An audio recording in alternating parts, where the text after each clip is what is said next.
দেখা যায়, গরুর গাড়ি চিন্তা যায়, আইসে রে তোর বাবারা, ওই পিনাকি দেখা যায়, চিচ্ছে রে তোর বাবারা, নিশ্চয়ই দেখেছেন পিনাকি দেখা যায়। অনেক মানুষের বাড়িঘর জয় বাংলা করার আমাদের যিনি কি বলে যে মূল নায়ক আছেন পিনাকি দা।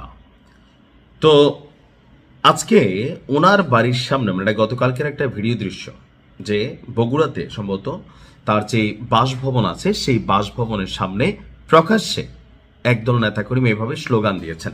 কেন আসলে পিনাকির বিরুদ্ধে বিএনপির নেতাকর্মীরাও এই মুহূর্তে অসন্তুষ্ট এটা নিশ্চয়ই কারোর বোঝার বাকি নাই।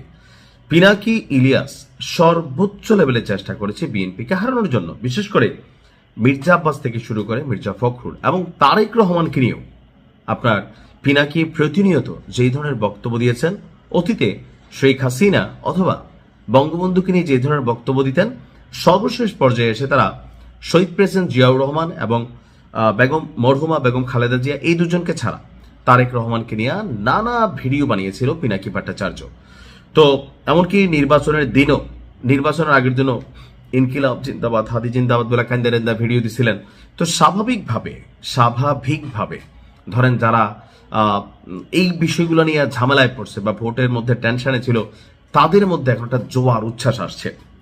ধানমন্ডি 32-এ বুলডোজার পাঠিয়েছিলেন পিনাকি ভট্টাচার্য, মানে বারবার সেনাবাহিনী সহ যেন মানে উচ্ছ্বসিত জনতা সমান করে ফেলে।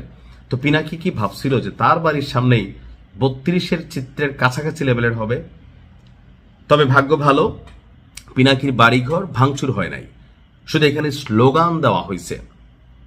তবে কিছুটা কপাল খারাপ হচ্ছে এই জায়গায় পিনাকি এবং ইলিয়াসের যে আওয়ামী লীগ সরকারের সময় তারা সরকারকে নিয়ে নানান মন্তব্য করেছে, পজিটিভ ছিল, নেগেটিভ ছিল। তো সবকিছু মিলিয়ে আওয়ামী লীগ সরকারের চক্ষুশূল ছিল।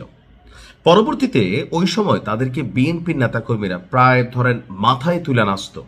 আর যখন সরকার পতন হলো, দেখা গেল যে এই গত 18 মাসে বিএনপির বিরুদ্ধেই শক্ত অবস্থান তৈরি করেছিল পিনাকি ভট্টাচার্য, এমনকি জামাত এনসিপির পক্ষে তাদের একটা শক্ত অবস্থান ছিল। তো যখন পিনাকি আপনার দিনরাত বিএনপিকে গুতাগুতি করে আসলে ওরকম কোনো কিছু করতে পারলো না, জনগণ ভোট দিয়ে বসলো, তখন আপনার পিনাকির বাড়ির সামনে গিয়া এই যে দৃশ্যপট ভিডিওর প্রথমে আমরা দেখলাম, সেই বিরল দৃশ্যের দেখা মিলল। এখানে একটা মজার বিষয় হচ্ছে, এর আগেও আপনাদের খেয়াল থাকার কথা, আমি নিজে একটা ভিডিও করছিলাম যে পিনাকির বাড়িতে গভীর রাতে কে বা কারা ক্যামেরার সামনে গিয়া একটা অগ্নিকাণ্ড ঘটাতে চেয়েছে, ছোটখাটো, বড় ধরনের কোনো ক্ষতি হয়নি। তখনও পিনাকি এটা নিয়ে অনেক বক্তব্য দিয়েছিল। বা আজকের দিনে তার বাড়িতে গিয়া প্রকাশ্যে মানুষ ভিডিও ফুটেজ করে স্লোগান দিচ্ছে, মিছিল করছে। পিনাকিদার একটা জিনিস হয়তো বোধগম্য না, এদেশের মানুষে আপনি যা শিখাইবেন এটা দিন শেষে আপনার উপরেই ভাই ফিরে আসবে। অর্থাৎ মবের সংস্কৃতি। এতদিন আপনি বিএনপিকে নিয়ে কথা বলছেন, ক্ষমতায় ছিল না। এখন যদি বিএনপিকে নিয়ে বা তারেক রহমানকে নিয়ে দেখেন, অন্যায় করলে আমরাও কথা বলি, সবাই বলি। তবে যেভাবে কাউন্টার করা হয়েছে বা আই হ্যাভ এ প্ল্যানের মধ্যে যেভাবে ন্যারেটিভ তৈরি করা হয়েছে নেগেটিভলি, যে তারেক রহমানের এই প্ল্যান হচ্ছে দেশ বিক্রির প্ল্যান, ভারতের সাথে আঘাত করছে, এই করছে সেই করছে, যেখানে খোদ পিনাকিদা নিজেই ভারতের পাসপোর্ট নিয়ে তিনি মানে দেশ ছাড়ছেন। তো এরকম অনেক কিছুর মধ্যে তিনি যে ন্যারেটিভ তৈরি করার চেষ্টা করছেন সেটা কাজে দেয় নাই। আর আজকে উল্টা ওনার বাড়ির সামনেই আমরা ধানমন্ডি 32-এর চিত্র না, ওইটা 100 হলে এটা ছিল 10। তবে ভবিষ্যতে এমন ঘটনা হয়তো বা আরো ঘটতে পারে। দেখা যাক কি হয়, সময় বলে দিবে। ভালো থাকুন।